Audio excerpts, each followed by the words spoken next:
പൊതുവിദ്യാലയങ്ങളെ മികവിന്റെ കേന്ദ്രങ്ങളാക്കി മാറ്റുക എന്ന വലിയ ലക്ഷ്യത്തിന്റെ സാക്ഷാത്കാരത്തിന് കൂടിയാണ് ഇന്ന് തുടക്കമാകുന്നത്. ഇത്തവണത്തെ പ്രവേശനോത്സവത്തിന്റെ സംസ്ഥാനതല ഉദ്ഘാടനത്തിന് ഊരൂട്ടമ്പലം സ്കൂൾ തെരഞ്ഞെടുത്തതിനു പിന്നിലും ഒരു കാരണമുണ്ട്. 1910 സ്കൂളിൽ പഠിക്കാനെത്തിയ പഞ്ചമി എന്ന പിന്നോക്ക സമുദായത്തിലെ പെൺകുട്ടിയെ പഠിക്കാൻ അനുവദിക്കാതെ ഇറക്കിവിട്ടതിനെ തുടർന്ന് ആദ്യത്തെ വിദ്യാഭ്യാസ അവകാശ സമരമായ കണ്ടൽ ലഹള നടന്നത് ഇവിടെയാണ്. പഞ്ചമി ഇരുന്ന ബെഞ്ചുകൾ പോലും ഉന്നതകുലജാതർ കത്തിച്ചു. പകുതി കത്തിനശിച്ച ഈ ബെഞ്ചുകൾ സംയോജിപ്പിച്ച് നിർമ്മിച്ച ചരിത്ര സ്മാരകത്തിന്റെ ഉദ്ഘാടനവും ഇന്ന് ഊരൂട്ടമ്പലം സ്കൂളിൽ നടക്കും. സ്കൂളിലെത്തുന്ന കുരുന്നുകൾക്ക് ഗുണപാഠകഥകൾ പറഞ്ഞു നൽകിയാകും വിദ്യാഭ്യാസ മന്ത്രി സി രവീന്ദ്രനാഥ് അവരെ സ്വീകരിക്കുക. 4 ലക്ഷത്തോളം വിദ്യാർത്ഥികളാണ് ഇത്തവണ 1ാം ക്ലാസ്സിൽ പ്രവേശനം നേടുന്നത്. ക്ലാസുകൾ ആരംഭിക്കുന്നതിന് മുൻപ് തന്നെ പാഠപുസ്തകങ്ങൾ ലഭിച്ചു. 1 മുതൽ 4 വരെ ക്ലാസുകളിലെ വിദ്യാർത്ഥികൾക്കായി സൗജന്യ കൈത്തറി യൂണിഫോമുകൾ വിതരണം ചെയ്തു.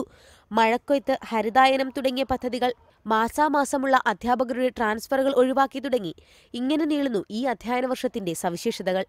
പ്രവേശനോത്സവം കെങ്കേമമാക്കാനാണ് പൊതുവിദ്യാഭ്യാസ വകുപ്പിന്റെയും സർവ്വശിക്ഷാ അഭിയാന്റെയും തീരുമാനം. റിപ്പോർട്ടർ, തിരുവനന്തപുരം.